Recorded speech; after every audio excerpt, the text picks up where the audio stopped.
History of the distillery is granted a license to distill in 1608. Has been going strong ever since. The oldest whisky distillery in the world. Bushmills Distillery. It's a very old distillery from 1608, and we installed a multi-palletising system here back in 2004. And has been running production ever since, 5 days a week in 3 shifts. So many bottles has been palletised on the equipment we have here.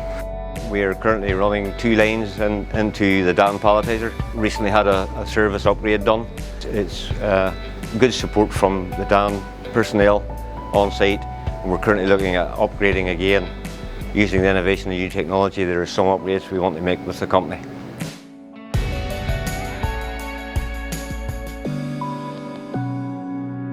We are running products from 2 different lines at the same time, so 2 different whiskey brands at the same time into one palletizer, feeding out to a stretch wrapping system and going into a high bay storage.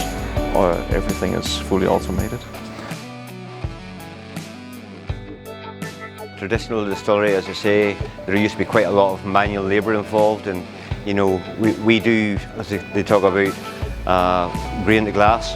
So we're probably one of the very few distilleries that actually brings in the malt, goes through the whole process of malting, fermentation, maturation, blending into the bottle, and finished goods going out the end of the line.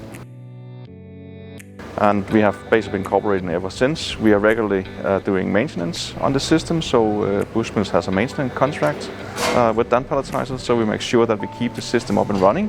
So even though we are looking at a palletising system that's 19 years old, it's still running and producing with almost no stoppage. So very high efficiency on the system.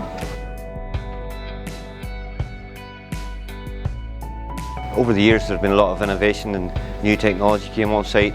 As I say, we recently built a new distillery. There's 5 floors in it, and it's fully automatic, and it's all run by one operator.